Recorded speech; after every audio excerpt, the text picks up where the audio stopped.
Não há nenhum problema em cravar. A Indy 500 de 2024 foi uma das melhores de todos os tempos. É sobre isso que eu vou falar no vídeo de hoje, então deixa o seu like e também a sua inscrição.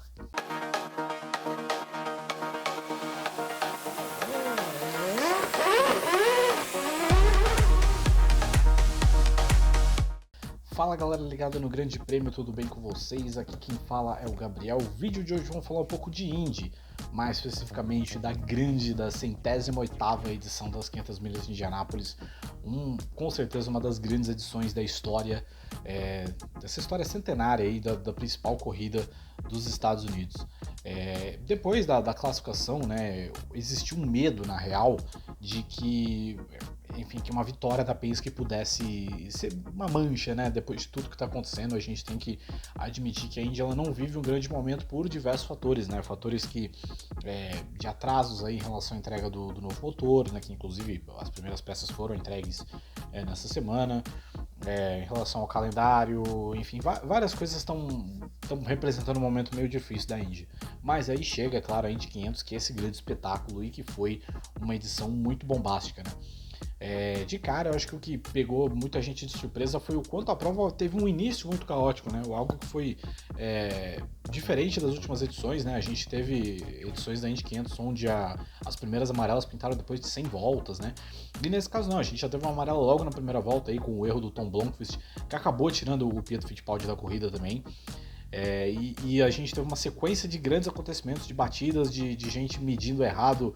Eu acho que a potência, né? A gente tem que lembrar que tem uma potência extra dos carros esse ano na Indy 500. Todo mundo medindo aquilo tudo meio errado. Algumas falhas de motor também, né? A gente viu aí a Katharine Legge abandonando, o Felix Rosenqvist abandonando, favoritos rodando aqui e ali, como foi o Colton Herta, né? A gente tinha uma expectativa de que o Colton Herta pudesse buscar essa vitória. E ele esteve por boa parte da corrida ali no top 3. Mas enfim, acabou errando também.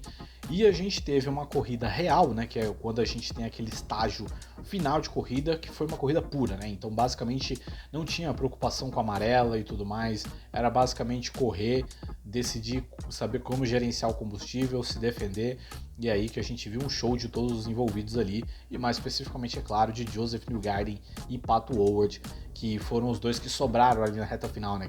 Os dois que tinham mais gás, mais o pé mais embaixo para a batalha final. E aí o Howard, que já tinha tido uma derrota traumática em 2022, né, ele tenta ultrapassar o Ericsson na última volta, não consegue, né, o Ericsson se defende muito bem.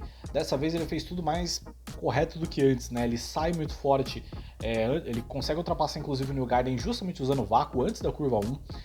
Tenta fazer uma defesa, né, a famigerada defesa do dragão, né, onde ele tenta cortar a pista ali para tirar o vácuo, mas eu achei que ele acabou cortando demais, e aí o Newgarden ganhou um ritmo muito forte ali para tentar devolver o ataque na curva 3 e assim conseguiu. E o Newgarden que fez uma corrida entre os pilotos da Penske que foi disparado melhor, né? Desde sempre, apesar do Scott McLaughlin ter liderado boa parte da primeira metade da corrida, McLaughlin acabou ficando para trás em um pit stop e não conseguiu se recuperar o suficiente, acabou ficando numa sexta posição, que não é ruim, mas acho que para quem foi o pole, para quem andou tão bem por tanto tempo, a gente esperava mais do McLaughlin ali na reta final, acabou ficando para trás.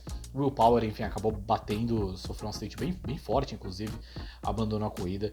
E aí o Newgarden, que é um cara que é especialista em oval, muito forte, a última relargada do Newgarden é um espetáculo, né? Ele consegue sair basicamente de nono para quarto e aquilo muda o patamar da corrida dele e sai com uma vitória merecida, né? O Newgarden é um piloto que, apesar de todas as polêmicas aí, saiu com uma vitória muito merecida, até doido, né? A gente vê que ele demorou 12 anos, né? Foram 12 tentativas, se eu não me engano, até ele ganhar a primeira Indy 500, mas para ganhar a segunda foi apenas 12 meses de intervalo.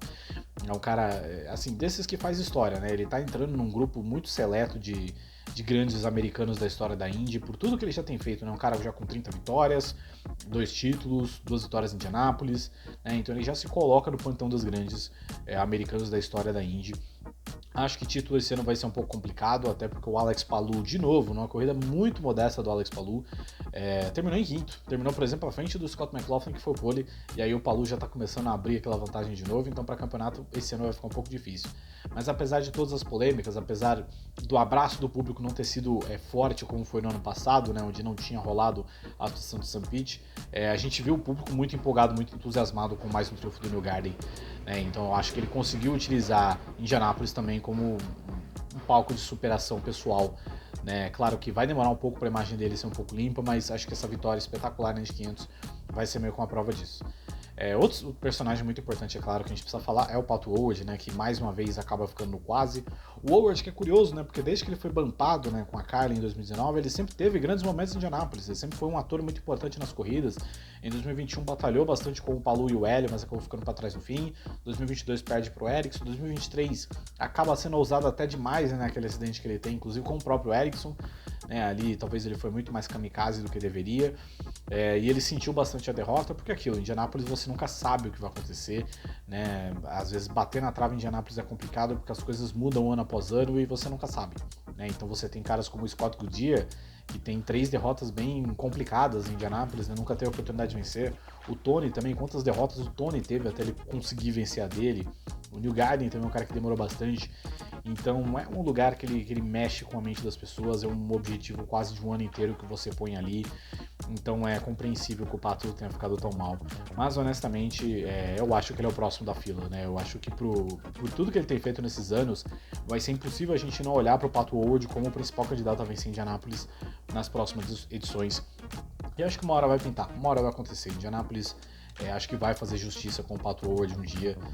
Espero que isso não afete tanto a temporada dele, porque eu acho que ele tem uma possibilidade de se manter ali naquela briga pelo título, né? O Palou já tá começando a despontar, mas o Pato tá no top 5 do campeonato, acho que ele tem condições de se manter nessa briga. Então é isso aí, galera. Semana que vem já temos o Indy de novo, inclusive. A Indy não dá um respiro, né? Isso é inacreditável, mas enfim. A Indy não dá um respiro. Vamos ter o GP de Detroit esse fim de semana. Semana que vem eu venho aqui para falar, fazer uma análise maior da corrida. E queria que vocês comentassem embaixo aí qual a Indy 500 preferida de vocês da história. Comentem embaixo, deixe o seu like, a sua inscrição. Até a próxima.